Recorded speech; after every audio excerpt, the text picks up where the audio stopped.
Hello, history enthusiasts. Get ready for a tale of scandal, intrigue, and royal drama as we delve into the captivating life of Mariana Victoria of Spain.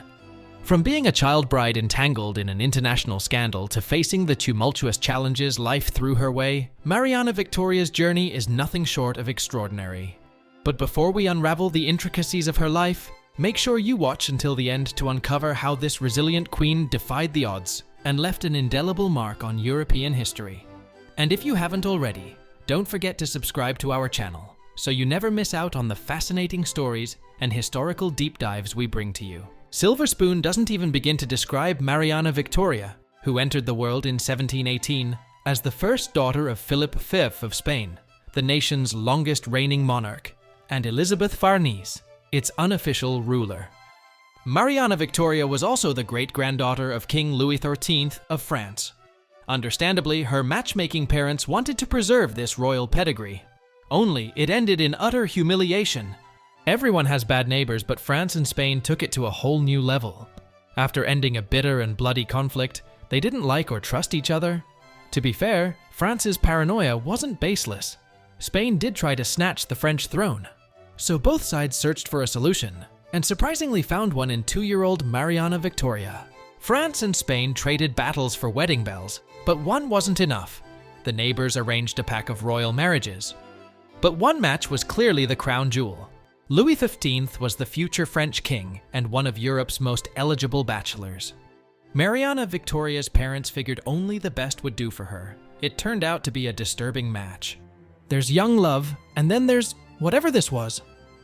Louis XV was 11 years old. Mariana Victoria was 3 years old. They were also first cousins. Mariana Victoria was too young to marry now, but these brilliant minds came up with another crafty solution. Poor Mariana Victoria never stood a chance. They shipped our poor little rich girl off to France, away from her family and everything she'd ever known. Mariana Victoria found nothing but politics, drama, and a, let's just say, complicated fiancé waiting for her. There, they molded her into the perfect French queen. One she'd never be.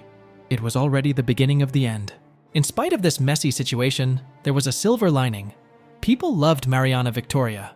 Who could blame them? She was intelligent and charming. Princess Elizabeth Charlotte even said she was the sweetest and prettiest little thing. Mariana Victoria was well on her way to becoming the people's princess. Everyone adored her, except the one who mattered the most. Mariana Victoria thought Louis XV was the greatest thing since sliced bread, but the feeling was not mutual. Unsurprisingly, the teenage boy didn't care about girls or marriage, so he avoided her, making their engagement not just long, but awkward too. Then, a terrifying twist of fate made Louis XV realize he couldn't wait for Mariana Victoria. Louis XV wasn't just sick of Mariana Victoria, he was literally sick. He terrified the nation with health scare after health scare. You see, his passing without an heir would trigger a succession crisis. But Mariana Victoria, still a child herself, was too young to have children. It was years away. Schemers saw the opportunity and pounced. Prime Minister Louis Henri, Duke of Bourbon, like Louis XV, wasn't a fan of Mariana Victoria. He suggested that the heir find an older bride and start making babies immediately. Louis Henri even had the audacity to give Louis XV a list of a whopping 99 alternative brides. This included 2 of his sisters, because of course it did. It gets juicier. Even Louis Henri's mistress entered the fray. Madame de Prie lobbied hard for Maria Leszczyńska, the poorest and ugliest woman on the list. She wasn't being charitable. Jeanne selected the woman she could most dominate. Would Louis XV really stab Mariana Victoria, not to mention Spain in the back? After Louis XV became king at the age of 13, everything changed. Now, he had the motivation to get rid of his pesky cousin turned fiancé. You see, Louis XV became more interested in beautiful grown women. This was a big deal, especially considering that King Henry II's affairs with older mistresses ruined him. Basically, Louis XV needed to get married. Stat. King Louis XV and his manipulators, advisors, sent the 7-year-old Mariana Victoria back to Spain. But though she left France, she left pieces of herself behind. The mismatched pair sat for painfully awkward portraits that'd remain as reminders of what could have been. Turns out, Mariana Victoria wasn't the one. She was the one who got away. Remember how Louis XV and Mariana Victoria's match was supposed to quell tensions between their warring nations? Yeah, that didn't go as planned. Mariana Victoria's family and country regarded the breakup as a huge insult. On the other hand, this scandal ended on a happier note for our girl. Mariana Victoria's family welcomed her home with open arms, but she soon found out that her parents had learned nothing from this botched engagement. It didn't take long for her parents to put on their matchmaking and husband hunting hats again. Oh boy, time for round 2. Mariana Victoria found herself back on the marriage market again. She may have been the dumpy, but she was still the daughter of Spain's king and queen. She caught the interest of royal suitors and gossipers. The latter even spread the juicy rumor that Emperor Peter II of Russia came knocking. If that's true, it was yet another failed engagement. This time, she would have dodged a major disaster. Peter II, like Louis XV, ended up choosing another woman. Some still wistfully wonder about the what-ifs concerning Mariana Victoria and Louis XV. But no one wondered about Peter II. Turns out he was an incompetent ruler. Not to mention, he perished from smallpox a day before his wedding. Luckily, fate had bigger and brighter plans for Mariana Victoria. Enter Joseph I of Portugal. As another future king, he was also one of Europe's most eligible bachelors. This time, Mariana Victoria actually made it down the aisle. The catch? She was 11. He was 15. And once again, this match couldn't be further from romance. The young royals found themselves as pawns in a game they never signed up to play. Mariana Victoria's wedding was called the Exchange of the Princesses. Romantic, right? It was part of a double wedding that also married her brother and Joseph's sister. It was a ridiculously showy wedding that was more about politics and outdoing Louis XV than love. Despite these unromantic origins, Mariana Victoria and Joseph's married life was unexpected, to say the least. The teenage newlyweds actually had a close marriage. They bonded over their shared interests in hunting, music, theater, and religion. But there's always a catch, and their relationship was no exception. By the time Mariana Victoria discovered the hard way that Joseph had a major flaw, it was too late, and boy was it a big one. Turns out, Mariana Victoria and Joseph didn't share an important hobby, being loyal. He had not one, but multiple mistresses. To make matters worse, he had a clear favorite, Teresa Leonor, a married member of a notable family. Other queens accepted this as par for the course, but the strong-willed Mariana Victoria hated it, and she didn't just get mad, she got even. Some wives remain silent about their husbands' indiscretions and suffer in silence. Not our girl. Mariana Victoria brazenly exposed his betrayals to friends, acquaintances, and the royal court. After all, if Joseph was going to embarrass her, he deserved the same treatment. It was mutually assured humiliation. She may have publicly shamed Joseph, but he was shameless. Mariana Victoria gave birth to 8 babies, but only 4 daughters survived infancy. This included Maria I, the firstborn, and heir to the throne.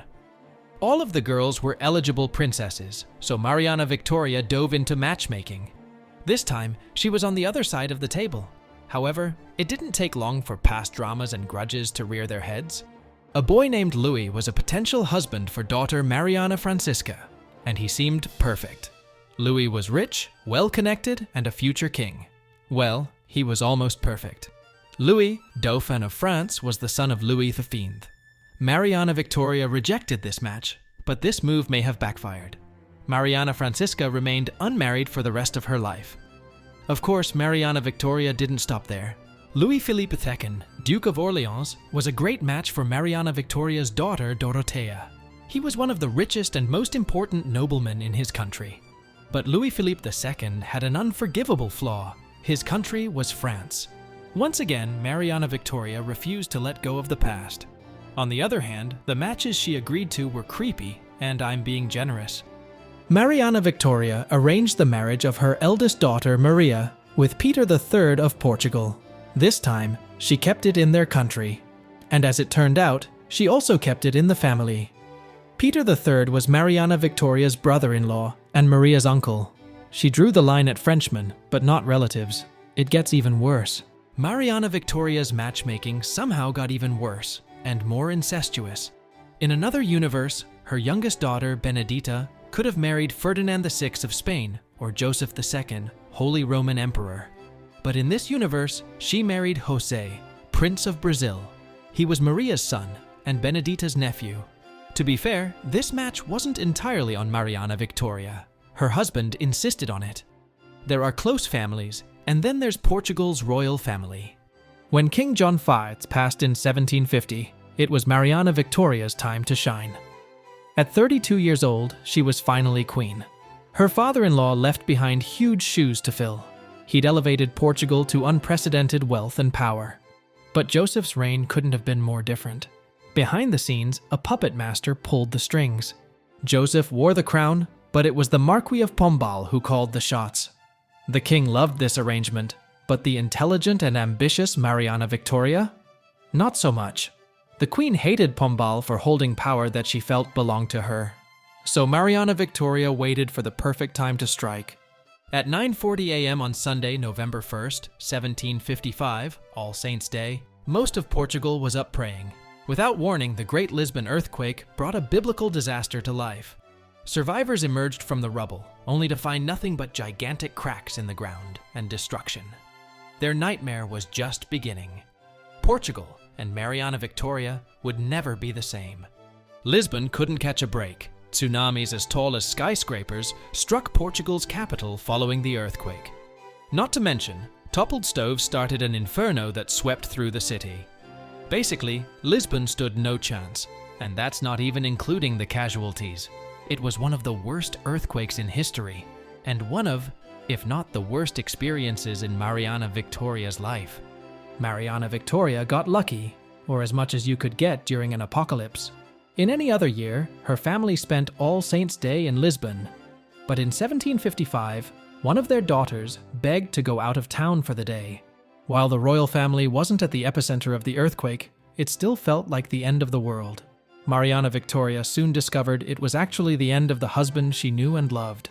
Joseph was alive, but not well.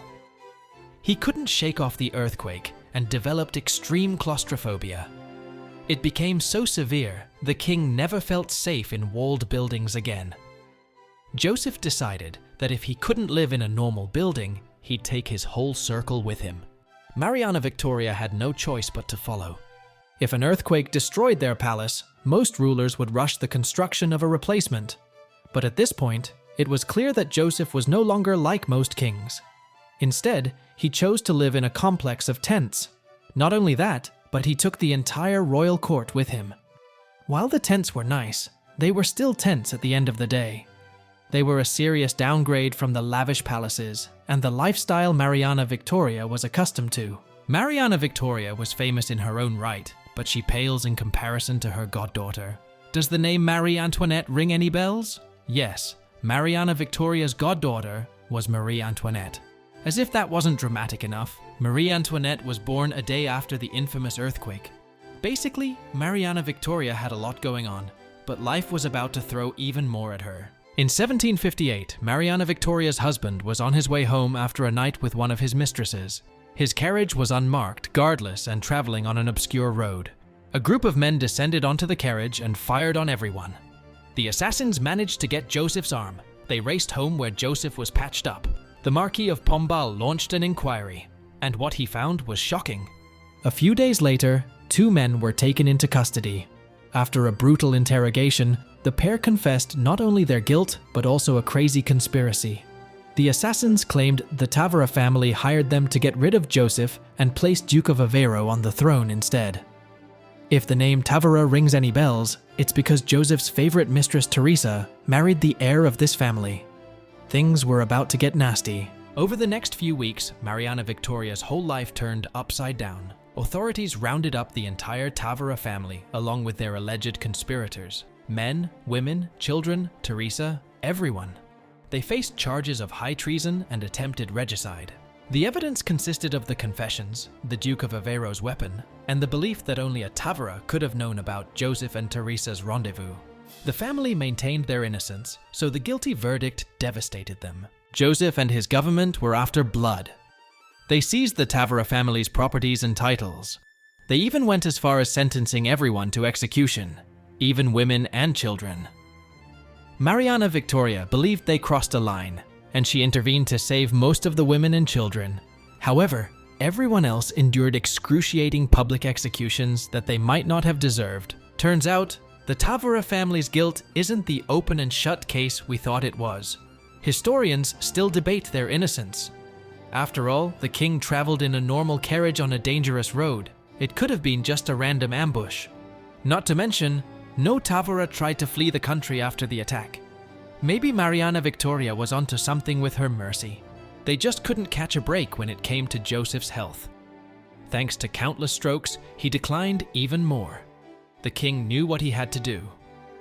In November 1776, Joseph made Mariana Victoria the regent of Portugal. This meant she replaced him as the head of government. She held this role until tragedy struck the family once again. A few months later, Joseph passed, and everything changed. After Maria became queen, Mariana Victoria was no longer regent, but she still came out on top. It turns out that the new queen relied heavily on her mom's advice. Basically, Maria and Mariana Victoria were the new Joseph and Pombal. Speaking of the devil, at least to Mariana Victoria and Maria I, this duo didn't forgive and forget. Maria got it from her mama. And by it, I mean an intense hatred of Pombal. But they didn't just get mad, they got even. After decades of resenting Pombal and his influence, the perfect time to strike finally arrived. Maria kicked him out of office and basically banished him to his estates. He'd live out the rest of his days in near exile. But she went even further. There's petty, and then there's Maria I. The queen issued one of history's first restraining orders. Her royal decree prohibited Pombal from being 20 miles within her presence.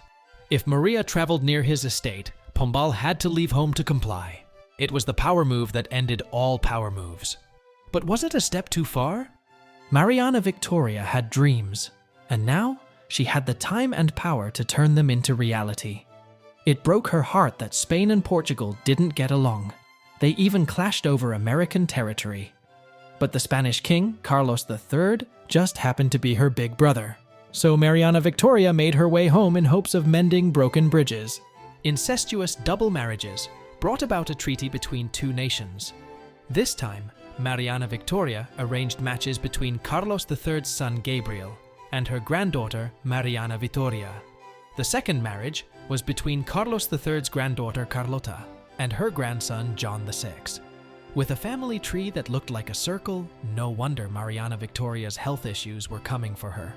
In Spain, Mariana Victoria experienced a health scare thanks to rheumatism. Her chronic illness took a turn for the worse.